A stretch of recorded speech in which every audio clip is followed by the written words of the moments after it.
Hello, this is Null'n Void or Brother Utah, depending how you found this video and where you are viewing it from.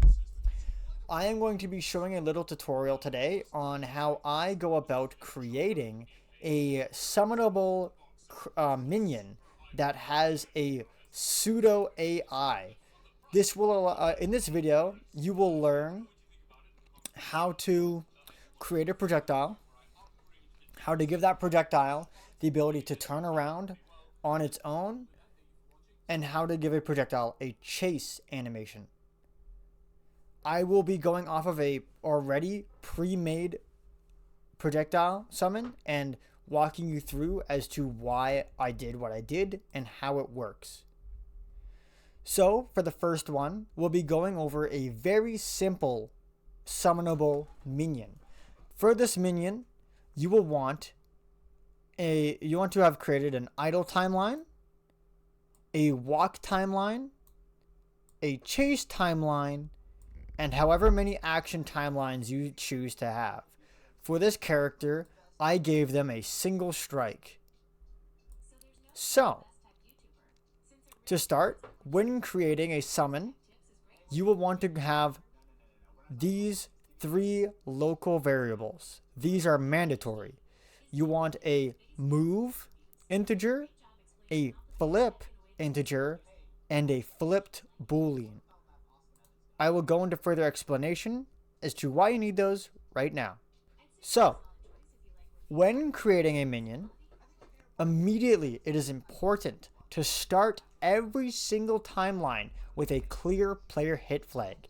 This allows hitbox detection to reset whenever it enters a new animation. This is a just in case your creature begins to move and it just detects something as it moved. Without a clear player hit flag, for example, if we didn't have one here, the creature would begin to move, and if something entered this window, it wouldn't detect it. It wouldn't double detect it, pretty much. Another thing to have that's always necessary at the start of every animation is, or more particularly the end of every animation and the beginning of your attack and idle animation, you want to set your numeric value movement velocity X to 0. This will cancel all movement on your creature and prevent sliding. I personally like to use line breaks, which allows me to better visualize the code I have set down.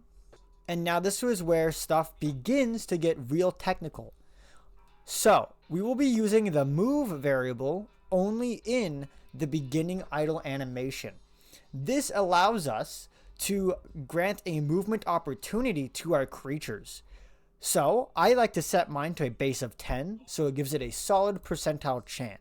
In this case, if the move variable is less than or equal to 4, it will begin to move. This will give my creature a 40% chance of moving. This prevents it from moving rapidly and potentially moonwalking. Moonwalking is a phenomena where a creature will move their animation but will be facing the wrong direction. Moonwalking happens if you don't have the programming set up for it to cancel moonwalking. So if the move is less than or equal to 4, which will grant this a 40% chance of moving, it'll play the move or walk animation. Bear in mind that however long the walk animation is, that's how long it will play until the end of the animation. It will not cancel under any means unless your eyesight detection is hit. I will go into more about the eyesight detection later. So, at the beginning of the movement opportunity, do not get scared, there's a lot that happens. This is where the flip integer comes into play. This will allow our creature to flip periodically. So once it begins to move, it'll clear the player hit flag, which will allow it to chase. And if nothing is detected within the window that makes it chase, it'll begin to run this process. Firstly, it'll set the flip variable, flip integer to a random variable with a maximum of 10, similar to the walk opportunity. And then if the flip is greater than or equal to 8, giving it a 30% chance of happening, and then if the flipped boolean is false, it'll flip the direction and then begin to walk at a -3 in the movement X. This allows it to walk the other direction. If you set this to a non-negative number, it will moonwalk the same direction as if it wasn't flipped. Then it sets the flipped boolean to true. This comes into effect so that way if it's walking, if it decides to flip direction and walk twice in the opposite direction, it won't flip twice, making it moonwalk. It'll just keep walking towards the left. And then this is for else. If the flip is not greater than or equal to 8, it will move forward. Finally, with this window detection on the hitbox side, it'll clear player hit flag all the time as long as somebody's in it, and it'll play the run or chase animation. While in a chase animation, you want to make a hitbox around the creature's body entirely so that when something enters this, it'll immediately go to its attack animation. Important to know that you want a flipped and non-flipped variance, that way the creature moves in the right direction when the activation is triggered.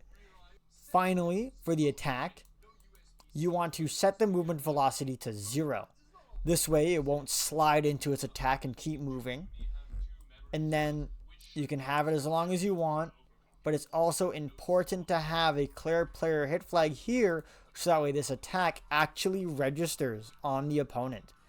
After that, it's the same as a regular attack. That is all I have to show you for the day. I hope you found this tutorial useful. If you have any questions, let me know. If there's anything I didn't cover, place it in the comment section below. And if you would like to see further guides into minions and interactions, as well as possible futures where I discuss how to give creatures aerial movement, aerial attacks, and jumping capabilities, please leave it in the comment section below, or you can DM me in Discord from the Smack Studio Discord, which I will leave in the description below.